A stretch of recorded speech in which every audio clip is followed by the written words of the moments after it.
Hello, yes.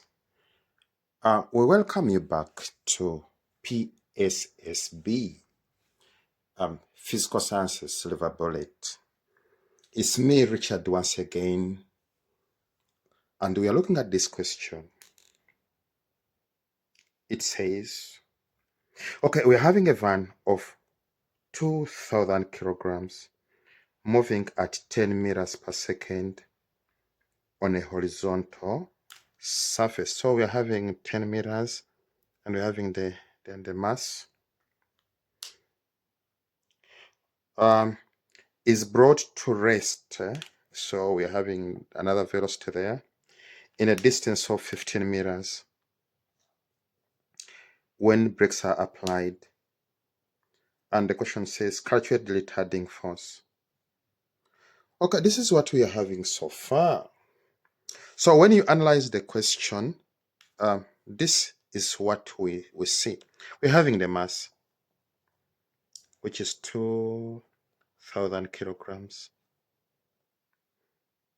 And we know the velocity at which the van was moving, which is 10 meters per second. And we know the final velocity because it came to rest, which is 0 meters per second. And the before coming to rest, it covered a displacement of 15 meters. Okay. So when you look at this data, what comes to your mind? Where do you go? How do you approach this one? Okay, the approach can be assessed by looking at some of the facts. Look at here, we're having the velocities. We are having displacement. Where does that take us? That takes us back to work energy theorem. Okay. What does it say? It says the net work done on an object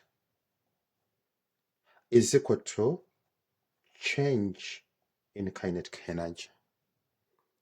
We tell our learners that we can expand this one to F net delta X. You have to know that net work done on an object is equal to net force acting on an object times displacement. Remember, we have to remember that every time you multiply a force with displacement, you get work. So if the force is F net, then it's what you get is work net. Okay. So let us see, we're going to use this part of the equation, this one. So F net delta X is equal to delta AK.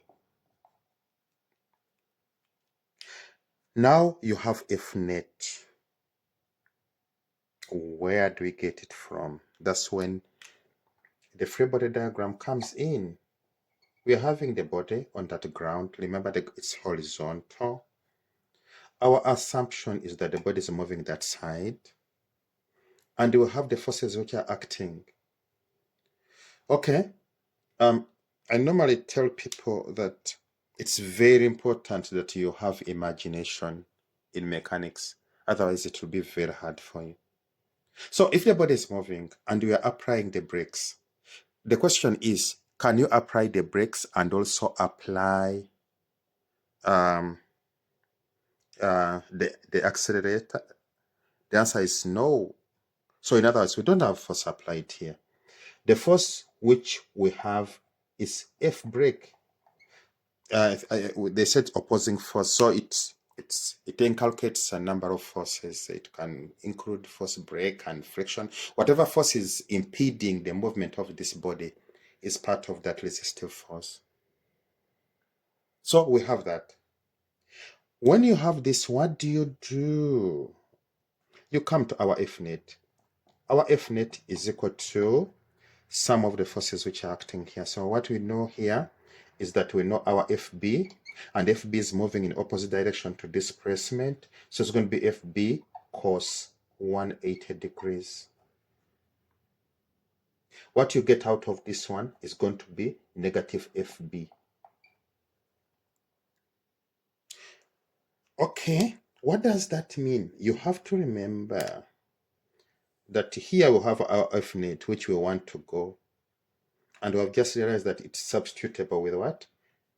With the F brakes or F resistive. So what do? We are going to have a new expression which is going to have negative FB delta X equals to delta EK. Okay.